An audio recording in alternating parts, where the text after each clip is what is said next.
Hello everyone, welcome to my channel mom blogs. ఈరోజు cooking వీడియోలో fish fry ఎలా చేయాలో చూద్దాం. సో దీనికోసం నేను 8 పీసెస్ బొచ్చ చేప తీసుకున్నాను.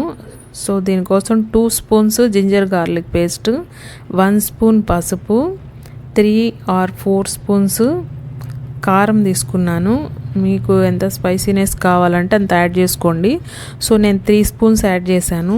తర్వాత దీంట్లో నేను యూస్ చేసే పౌడర్ వచ్చి గరం మసాలా యూస్ చేయము. ఆల్రెడీ నేను అప్లోడ్ చేశాను నెల్లూరు చేపల పులుసు అని. సో ఆ పులుసు పౌడర్నే వేస్తున్నాను. దీంట్లో సాల్ట్ వచ్చి 1 స్పూన్ వేసాను అనమాట. సో పులుసు పౌడర్ వేసిన తర్వాత మనము పులుపు కోసం కొంతమంది నిమ్మకాయ రసం యూస్ చేస్తారు. నేను ఇక్కడ చింతపండు పులుసే యూస్ చేస్తున్నాను.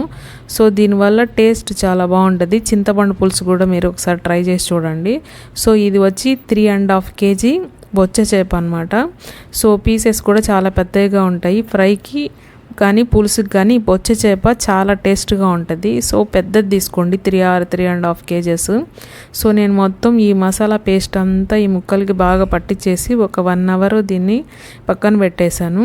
సో మసాలా మొత్తం చేపలకి బాగా నీట్గా పట్టించాలి. మ్యారినేట్ అయిపోయిన తర్వాత మనము ప్యాన్ పెట్టుకోవాలి. సో ప్యాన్ పెట్టుకున్న తర్వాత ఆయిల్ వేసాను. ఒక 8 or 10 స్పూన్స్ ఆయిల్ వేసి సిమ్లోనే మనము షాలో ఫ్రై చేస్తున్నాము. ఇది డీప్ ఫ్రై చేయట్లేదు నేను. సో ఇప్పుడు ప్యాన్ మీద ఆయిల్ వేసాను. సో అన్ని పీసెస్ ఈవెన్గా ప్యాన్ మీద పెట్టుకోవాలి. సిమ్లో మాత్రమే ఫ్రై చేయాలి దీన్ని.